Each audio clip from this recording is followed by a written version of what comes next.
ಇದೆಲ್ಲ ಸೂಕ್ಷ್ಮ work madam. Dust ಎದ್ದೋಗಿದೆ, ಏನು ಗುಡಿಸ್ದೆ ಗಲೀಜ್ ಎದ್ದೋಗಿದೆ. ಓಕೆ, ನಿಮ್ಮದು ಇವೆಲ್ಲ ಹಳೆ ಕಾಲದ್ದು. ನಿಮ್ಮ ಮನೇಲಿ ಇಲ್ಲಿ ನಮ್ಮ ಒಂದು ಹಳೆದನ್ನು ತಂದು ಇಲ್ಲಿ ಇಟ್ಟಿದ್ದೀವಿ. ಓಕೆ, ಹಾಂ ಹೌದು. ಈಗ ತೆಗಿಯಂಗೆ ಟೈಟಾಗಿ ಹೋಗಿದ್ದಾವೆ, ಉಪಯೋಗಿಸಿದೆ. ಎಷ್ಟಿದ್ದು ಸರ್ ಈ ಥರ ನಿಮ್ಮ ಮನೇಲಿ? ಸಾಕಷ್ಟಿದ್ದು. ಹಿಂದೆ ಅವೆಲ್ಲ ಇರ್ತದೆ, ಹೇಳಿದ್ನಲ್ಲ ಮ್ಯೂಸಿಯಮ್ಗೆಲ್ಲ ಕೊಟ್ಟರು ಕೆಲವೆಲ್ಲ. ಸೊ ನಿಮಗೆ ವಂಶ ಪರಂಪರೆಯಾಗಿ ಬಂದಿರೋದು ಒಂದು ಇಟ್ಕೊಂಡಿದ್ದೀರಾ? ಹಾಂ, ಇದು ಬಂದಿರೋದು ಅಲ್ಲಿ ಹಳೆ ಮನೆಯಿಂದ ಸುಮ್ಮನೆ ತಂದಿಟ್ಟು. ಓಕೆ, ಬಂದೂಕೆಲ್ಲಿದೆ?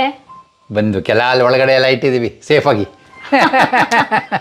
ಡಾಕ್ಯುಮೆಂಟ್ ಇಟ್ಕೊಂಡು ಬಂದಿದ್ದೀರಾ? ಇದು ಹಳೆ ಕಾಲದಲ್ಲಿ ನಮ್ಮ ಅಜ್ಜಂದ್ರ ಕಾಲದ್ದು. ಅವಾಗ ಅವರ 3 ಬ್ರದರ್ಸ್ ಡಿವೈಡ್ ಆಗ್ತಾರಲ್ಲ, ಅವಾಗ ಇದೆಲ್ಲ ಬೇರೆ ಬೇರೆ ಪ್ರಾಪರ್ಟಿಗಳು, ಎಷ್ಟು ಪ್ರಾಪರ್ಟಿ ಇತ್ತು ಅಂಥೇಳಿ ಅವಾಗೆಲ್ಲ ಹಿಸ್ಸಾ ಪತ್ರ ಎಲ್ಲ ಡಿವೈಡ್ ಆಗ್ತಾರಲ್ಲ, ಇದು ರಿಜಿಸ್ಟ್ರೇಷನ್ ಪತ್ರ. ಓಕೆ, ಮೈಸೂರು ಗೌರ್ಮೆಂಟ್ದು, ಮೈಸೂರು ಮಹಾರಾಜರದ್ದು ಇದಿರುತ್ತೆ, ಸಿಂಬಲ್ ಇರುತ್ತೆ. ಸಿಂಬಲ್ ಮೈಸೂರು ಮಹಾರಾಜರದ್ದು ಇದ್ಬಿಟ್ಟು ಇದು ಕರ್ನಾಟಕ ಸರ್ಕಾರದ ಸ್ಟಾಂಪ್ ಪೇಪರ್ ನೋಡ್ತೀವಿ ನೋಡಿ, ₹100. ಈ ₹100 ಅದು ಮೈಸೂರು ಮಹಾರಾಜರ ಗೌರ್ಮೆಂಟ್ ಅಲ್ಲ ಅವಾಗ. ಸೊ ರಾಜರ ಫೋಟೋ, ಅವ್ರದ್ದು ಸ್ಟ್ಯಾಂಪ್ ಪೇಪರು, ಈ ಥರ 32 ಬಿಫೋರ್ ಇಂಡಿಪೆಂಡೆನ್ಸ್. ಅವಾಗ ಮೈಸೂರು ಪ್ರಾವಿನ್ಸ್ ಅಲ್ಲ ಅದು. ಅದರಲ್ಲಿ ಇದು ನಮ್ಮ ಅಜ್ಜ ದೇವಂಗಿ ರಾಮಣ್ಣಗೌಡರು, ಅದು ಸಿಗ್ನೇಚರು. ಅವಾಗ ಹೆಬ್ಬಟ್ಟು ಹಾಕಬೇಕಲ್ಲ ಇದರಲ್ಲಿ. ಈಗಾದರೆ ತಂಬ್ ಇಂಪ್ರೆಷನ್ ಕಂಪ್ಯೂಟ್ರಲ್ಲೇ ಮಾಡ್ತಾರೆ. ಈಗ ಅವಾಗ ಸಬ್ ರಿಜಿಸ್ಟರ್ ಆಫೀಸಲ್ಲಿ ಮಾಡಬೇಕಿತ್ತು. ನಮ್ಮ ಅಜ್ಜ ನೋಡಿ ಸಿಗ್ನೇಚರ್ ಹಾಕಿದ್ದಾರೆ, ಜೊತೆಗೆ ತಂಬ್ ಇಂಪ್ರೆಷನ್ನು. ಈ ಥರ ಇನ್ನೊಬ್ಬರು ಬ್ರದರ್ದು ಅವ್ರ ತಂಬ್ ಇಂಪ್ರೆಷನ್ನು, ಅವ್ರ ಹ್ಯಾಂಡ್ ರೈಟಿಂಗು. ಇನ್ನೊಬ್ಬರು ಬ್ರದರ್ದು ಅಷ್ಟೇ, ತಂಬ್ ಇಂಪ್ರೆಷನ್ನು, ಹ್ಯಾಂಡ್ ರೈಟಿಂಗು. ಈ ಥರ ಅವ್ರು ಬೇರೆ ಬೇರೆ ಪ್ರಾಪರ್ಟಿಗಳೆಲ್ಲ ಯಾವ್ಯಾವ ಪ್ರಾಪರ್ಟಿ ಯಾವ್ಯಾವ ಸರ್ವೆ ನಂಬರ್ಲಿದೆ, ಇಂತಿಂಥದ್ದು ಇಂತಿಂಥವರಿಗೆ ಅಂತ ಬರೀತಾರಲ್ಲ.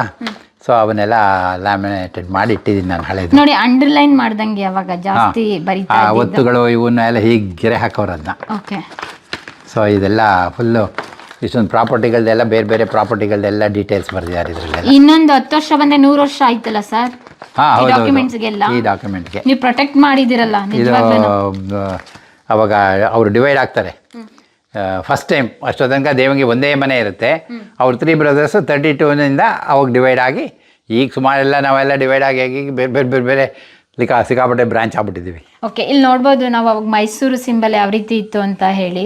ಕನ್ನಡ, ಇಂಗ್ಲೀಷು ಮತ್ತು ಉರ್ದು 3 ಭಾಷೆಯಲ್ಲೂ ಕೂಡ ಅವರು ಎಲ್ಲ ಅದರಲ್ಲೂ ಕೂಡ 3 ಭಾಷೆ ಬಳಸ್ತಾ ಇದ್ರು.